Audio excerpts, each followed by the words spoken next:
Hi, my name is Grant. I am here as your resident traffic cone game designer. It is pouring outside, and I have made a ton of iterations on my prototype project Gaia, and I wanted to talk to you about those changes. So I was going to give you a quick overview of what the game is now, but then I was going to walk through a lot of the crap I changed.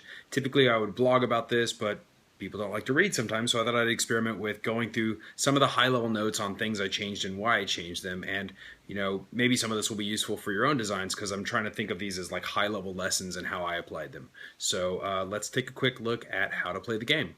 So Gaia is a passion project between two favorite things of mine. I love tile laying games, which is why you see this planet laid out here. And then I also love games where you pre-construct your force, your deck, things like Netrunner, Star Wars Armada, X-Wing. I like making something and bringing it to the table, something that's mine. However, the problem with those games is that typically they have a huge library of cards and content, and it's just not really a viable thing for a unknown designer like me to try to create. So I tried to make a more condensed game with a closed library of cards, something that's simpler, and trying to create a smaller but meaty two-player experience. So the core of the game is that each player is going to draft a hand of 9 cards. You can either draft these cards from the pool, or you can pre-construct your deck ahead of time. Then the cool thing is that the backs of the cards form these basic tiles, which you then use to set up and form a planet. There are also a few of these special tiles, like this is the Fissure, which destroys tiles. You have the Glacier, which is from the point from which the world is built. And then you have mountains, which restrict movement on the tiles, and I'll explain that in a bit. So both players will get a deck. You're going to build the planet, and from there, the game starts.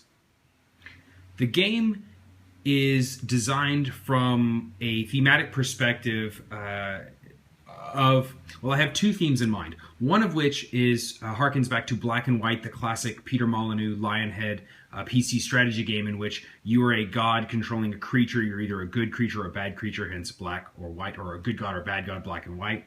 And you're shaping the planet and growing people. There's also Populous, another classic Peter Molyneux simulation. But then on the other side, I was thinking about the notion of being, so you could be the perspective of being 2 players who are gods trying to shape the planet in your own way to gain followers and things like that. The other idea is that you could be super powerful alien creatures manipulating planets and the beings on them for experiments. That one seems a little more snarky, kind of charming, so that's the one I'm leaning towards right now. But the goal is that right now is you're trying to build one of these biospheres. And you'll notice that these biospheres match the tiles. And these basically indicate cards that you need to collect as you go down the row. And if you collect certain cards, you'll get bonuses that go with them and more points. However, your choices get more restrictive as you go. And something your opponent can do is jam up your biosphere with crappy cards, which is kind of fun.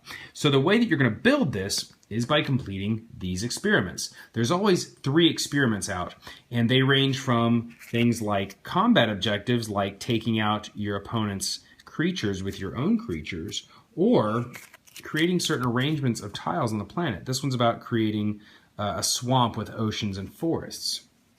Now, when you complete these, which is something that automatically happens at the end of your turn, any that you complete, you get their bonus. And their bonus is indicated down here. This indicates I get 1 bonus, and this one here is worth 2. The bonuses I can do is I can increase the size of the planet, which I showed you in the previous section. I can take a tile from the planet or the planet supply and add it to my biosphere. So if I have already completed the first row and I'm here, if I can take an ocean tile, I get 2 bonus points, but a grasslands will also work. If I get a forest, that doesn't fit either of those, and I'm going to lose some points, which is bad. So I can take a tile and I can add it to my biosphere, or I can give it to my opponent's biosphere. The other thing I can do is I can reduce the size of the planet and perhaps hinder my opponent's plans by removing tiles from the planet and returning them to the supply. So we are both sharing these goals, and those naturally drive interaction. They're going to move us together. They're going to move our creatures into conflict. In order to complete these, we have to have creatures involved on those tiles. We have to have our monuments involved on those. So it's a nice way to drive conflict. We both see the goals that we're going towards, so it naturally drives the player towards a thing they need to accomplish. So with the planet, using our cards, we're trying to complete these experiments to complete our biosphere. Whenever the biosphere is completed, the game is over, and the best biosphere will win the game. The gameplay of Gaia is fairly simple. On your turn, you are essentially going to take 2 actions. Each player gets a reference little, or a handy little reference guide. Your most common actions are things like playing cards from your hand or using cards that are already on the planet, like monuments, which give you actions that you can just take over and over again, or activating your creatures. Then there's ways that you can get cards back. Each player has a hand of 9 cards, and once you play a card, it goes to your discard, and you can get them back eventually. You're going to want to choose when to cycle, but by and large, you're going to go through your deck once or twice in the game before it ends. It's about a half-hour game. So the cards, there are a few types. You have your monument. Well, this is actually a creature. I'm dumb. So this is a creature, which means I have to play it to a forest, so I can play it to this tile up here. It can move 1 space when it's activated. It attacks for 3, and it can take 1 damage before it dies. He has a special passive bonus, which is that you can't target him in a forest. So if I put my Leshy over here, he's going to be safe for a bit, and he's very good for completing stuff. So those are creatures. I can also play these monuments. Monuments are great because they act as a tile type, so this is a grassland, and they have a defense that can sustain damage from creatures. So I can use this grassland to complete those experiments over there that call for grasslands. I play them to a desert. A desert is an open tile in these open spaces or within 1 around the planet. So if I wanted to complete something with this grassland up there, I could play this Beacon of the Steppe there. And then on future turns, I can take its action, which will give me new bonuses. The final card type is the power. And this is basically your standard, if you've ever played a card game with text, that you can play a card and take its ability. One of the most useful key terms in the game is shift, and if I were to play Quake, I could shift 2 different tiles. Shifting means I can move all the tiles in a row 1 direction until they fill up a spot, or all the tiles in a column. So this is how you manipulate the planet. You move your monuments around, you can move the creatures around, and this is how the planet takes shape. Some of the fun things is that mountains prevent you from shifting. They sort of get blocked. When new tiles are added, they have to be added adjacent to this glacier. And then over here, this fissure, when tiles or creatures are moved into them, it removes them from the planet. One of my favorite things to do is using the serpent creature, take control of my opponent's creatures and just send them into the volcano. I think it's sort of hilarious. So you're going to be placing cards, using cards to manipulate the planet and move things around. So now that you have a gist for how the game plays, you're going to get your cards, you're going to build the planet quickly, and then you're going to use those cards to manipulate it to complete experiments, to build your biosphere, and hopefully win. I wanted to talk about some of the things I've changed, even in the last few weeks, but over the course of the last few months through blind testing and local testing to make the game better. A lot of these things are just in hindsight, no-duh changes that I should have made a long time ago, and there's a good chance that your game might have these problems too. So the first thing I removed was the planet setup phase. I used to have this intricate phase, almost like a draft, where you would alternate placing tiles on the planet, and it took 5 to 10 minutes, and it really wasn't important. It was just that I hadn't created default planet setups yet, which I have now. I have 3 of them, and you can choose one of them, and then advanced players can, of course, make their own, but by having this phase, it made it feel like it was an important part of the game, which is bad for a few reasons, is that, A, I didn't want it to be a decision at all. If you have something that's not meant to be important, don't make it important. Remove that from your game and just autopilot it. The other thing is that players, I could see where a lot of players would overthink it and complicate it, and they could turn the game into a 40, 50, 60-minute game because I added this stupid phase at the beginning that they didn't need to worry about. So if you have a phase that is not important, or you have a step that's not important, people are going to, and it's there, people are going to think it's important because it's there. Just go ahead and remove it and automate it. A lot of designers often say that if the first 3 turns of your game are always the same, just remove those 3 turns and start players at the point where the 3rd turn ends. This is one of the reasons that the guys at Splotterspiel make it so that you can lose the game from turn 1, which is debatable.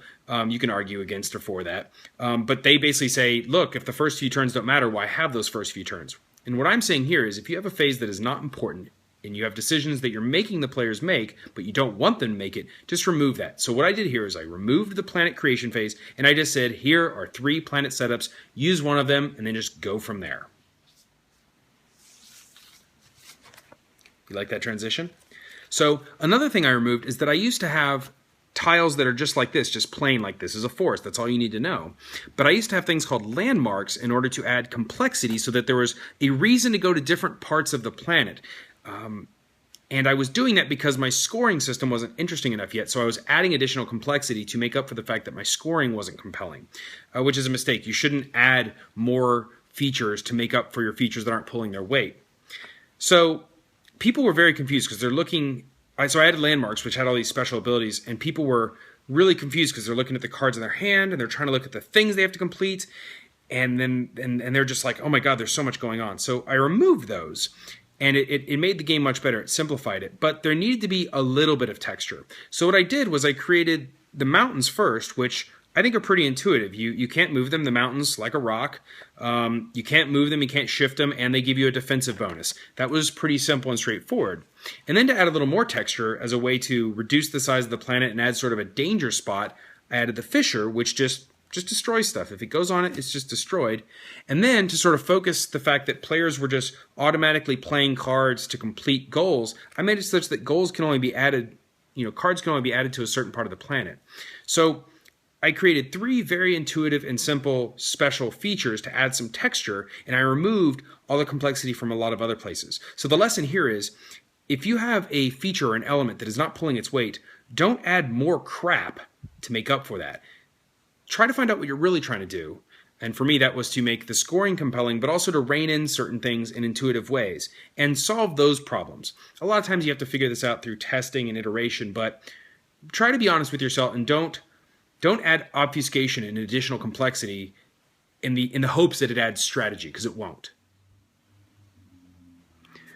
Another thing I removed is the discard bonus from the creatures. All of the creatures used to have a thing where if you had a creature out, for every creature you had out, it would reduce your discard cost on cards by 1. And I'm going to get to the discard cost in a second because I've also killed that. The reason I added it to the creatures is that my friend noted that creatures didn't seem to have as much value. They're out there to destroy stuff, sure, but why destroy things? And so I was like, okay, well, if they don't have a purpose, I'll give them a purpose. I'll have them tie into the engine. If you have more creatures out, it makes you more efficient. You don't have to discard as many cards. The problem is that wasn't a good reason to have creatures, and since then, I've made it such that you need to have creatures present in order to complete experiments, which naturally forces interaction and people to fight over things and to move your creatures, which is a much more intuitive and simple way of basically area control. But I added a thing that nobody could remember. People were constantly confused on, wait, this reduces my discard because it's out there. And it was a rule that they had to remember, that they had to reference on the board. And then at one point, I was adding cards to help you remember that you had a discount based on the cards you had out. And that was just stupid. And I was like, this is stupid. Nobody remembers this. Maybe I don't need this thing. If everyone has a question here, then why am I doing it? Generally, if you have a thing in your design that everyone is asking questions about, that everyone is confused and that everyone always misses, at some point it's probably not your rules being unclear. It's probably that it's a stupid idea that people just aren't remembering. Like, people tend to remember nice, intuitive things that make sense. If you have a stupid idea, you're going to learn really quickly because everyone's asking you why you have this stupid idea in your game. And you need to be honest sooner rather than later. In my case, it took me a month or so. But you need to be honest with yourself and remove that stupid idea. So while we're on the topic of discard, I went ahead and removed the whole discard thing. So when I originally started making this, I'm looking at other games like Magic and Netrunner, and all of them have some sort of cost. Even Epic has a cost. It's 1 coin or 0 coins, but it has a cost usually. And I thought, well, I need to have some form of back pressure. I had a really cool idea, stolen from Race for the Galaxy, which is that you would discard cards to add other cards, and then eventually you would just cycle and get your cards back, and so you had to choose what you really wanted at that time. I think this was a cool idea, and it was sort of working, except the card pool wasn't big enough. If you have 9 cards, and no matter how much I reduced how many cards you had to discard, and no matter how many cards creatures reduced that you had to play, if your power curve is 0, 1, 2, and 3, and you never have a 3, then at some point, it gets really difficult to tune, and it felt like players were always losing all of their cards, which meant that they were only playing certain cards that had an immediate benefit and seemed to last longer. And it just felt like you were never going anywhere. It felt like you were always fighting the game and you couldn't make progress. So I put in things like, well, you get to draw more cards every turn and you have the creature discount bonus. But if you're adding additional mechanisms to compensate for a mechanism that isn't working, maybe you need to rethink that core mechanism. I had 3, 4, 5 additional rules added to fix the bad idea, Don't patch the bad idea, remove the bad idea. Find something to replace it with entirely, or just get rid of it. You know what? The cost in my game is that you have only 2 actions to play every turn, and then your opponent's going to do 2 actions. And the actions of all the cards are super powerful, and they matter so much. So the cost in the game is choosing what you want to play. And then over time, you're choosing whether you want to use that action now, because it's going to go to your discard, and you're going to have to wait and get that back out. So that's the cost. The cost is opportunity cost, just a classic economic principle. I didn't need this additional thing that was dragging the game down, that was requiring 2 or 3 other mechanisms in order to make the game fun and not drag. The final thing I removed on the discard is I used to have discard actions. And in fact, almost everything cost a discard, because I was like, well, I don't want somebody to score things too quickly, so they have to discard cards to pay for that. And some of these actions are really powerful. Well, in addition to an action, they're just going to have to discard more cards. And I was just slowing down the game. I was just making the game not fun. I already have the cost baked in, and if you have achieved something, if somebody really sets up and plans for a thing, they should be able to accomplish a lot, and that's really satisfying. And then the game will end, and you know what? In a 20, 30-minute game, if somebody just stomps you because they play really well, that's fine, and then you'll play another 20 or 30-minute game. So remove all the stupid little things that are slowing your game down. Don't try to fix them. Don't try to patch them. Get rid of that crap, and just focus on what's working. For this next part, we're going to look at the board really quickly so that you can be spared my face. In the previous version of the game, what used to be the experiments, instead of being really simple, high level, create a grouping of at least 3 forests, which means that, like, for example, if this were here, that'd be a grouping of 3 forests. They're all adjacent, they're all touching, boom, I'm done. Sort of more like Tosh Kalar is that it used to have very strict, rigid patterns that you had to meet. And if you had 3 of these patterns out at once, and then there's, anywhere from 9 to 15 cards out on the planet, plus the cards you have in play, plus your monuments, it was really difficult for people to figure out what the hell was going on and how to make those shapes. And it made it for a much slower, more thinky game than I really wanted. It's not that I didn't want strategy or analysis, but man, people were really sitting back and having to scratch their head and plan for stuff. So I removed all those precise shapes. Not only were they limiting for the game, there wasn't a big enough pool, but they just felt really, really strict, and it didn't allow for clever moves. And you'd have to sit there and figure out, how am I going to shift this up and then shift this over, and then I have to add another one here to make the T shape that Grant has told me to make. And it's just not as fun. And now, with the experiments, it just says create a grouping of 3 forests. And anybody can look around the board and say, oh, I have 2 there, if I can mix this here, but then I have to have a creature involved, or maybe I can play a monument there and complete it. And there's basically, it has opened up the game because it's simpler, because people can see the opportunities more quickly, because they don't have to discard cards that do every damn thing. And so now they can sit there and be like, oh, if I throw a creature there, then I can bump stuff over, and I can add a monument. And they start to see all the cool things they can do with their cards, instead of sitting back and scratching and being like, oh, if I do this first, and then he doesn't do that. So sometimes having several planned requirements, it can be fun. But you really need to remember that your player's mental cup can run over. If you've got special terrain, and you've got normal terrain, and you've got creatures out, and monuments, and cards in hand, and cards on the side, and things that your opponent's doing, at some point your players will run out of the ability to process and make good decisions. So what you need to do is simplify things such that people can get back in their mind and start thinking and make those good decisions, and simplify things so that people can see cool strategies. My game here is about doing cool things with your cards before your opponent can figure it out or catch up to you. And that's a lot more fun if you're like, oh, I see it. And then you're racing and moving your creatures and fighting over spots. So don't make your players work too hard to get to the cool part. Strip it away and get to the cool part more quickly. The final thing I want to talk about is a card type. So I used to have 4 card types. I had creatures, monuments, powers, and triumphs. Triumphs were effectively powers that had also a score condition. The thing is that I only had 6 of them out of 45, and now the deck's 55. And they were effectively just powers with a twist. And the thing is why make your players learn a whole new thing, because it is a whole new thing, why make them learn that whole new thing for very minor benefit? You really need to take a step back and think, well, why are there creatures here? I know why the creatures are here, because they move around, they add some mobility, they have an area control mechanism, and they can clear the board of other creatures and monuments. Got it, I know why creatures exist. Why do monuments exist? Well, they give me actions in my tableau effectively, they help me complete things, they help me dominate the board and have presence. Okay, why do I have powers? Well, powers are really powerful things that go out and do very explosive actions, but then they go away. Okay, so then why have triumphs? Well, they're sort of like powers with a twist. It's hard to justify that. It's hard to justify the complexity and the point of them being there. So when you're looking at the breadth of your game and all the things that you have, really make sure that everything is there for a reason. Something that I do often, this was one of the problems we had on Hocus for a long time, and this is something that I just fixed in the new edition of Farmageddon, is you make stuff because it's different, but you don't make stuff because it's truly distinct and changes the strategy. You can do the same action 3 different ways by just changing the text, changing the order of operations, but if you're fundamentally ending up at the same result, it's not really a meaningful thing to your players.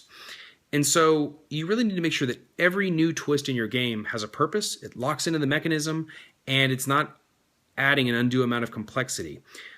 I love complexity. I'm not opposed to it, but it needs to have purpose and it needs to be there for a reason. And the triumphs weren't there for a reason. And so I just got rid of the score condition and tweaked them slightly. And now I just have 3 card types. I have powers, creatures, and monuments. And it's sort of like, these are guys that go on the planet and move around. These are bases on the planet that give you new actions. And these are crazy cards that you get to play from your hand that do cool stuff. And everybody's like, cool, I got it. That makes sense. So stick to what makes sense and don't add more crap just because you can. Add it because it needs to be there. So that is a really quick, fast-talking introduction to Gaia, what it's like now, roughly how to play it, and all the different components that mix in, and a couple sort of design lessons that I have learned and relearned that I learn on every game that hopefully will help you, maybe, that are definitely things that I remembered again here working on Gaia. I hope to have a new print and play available soon. It'll be on hyperbolegames.com. And if you have any questions, hit me up on Twitter at twitter.com/hyperbolegrant, one word. Have a good one. I hope it's not raining where you are.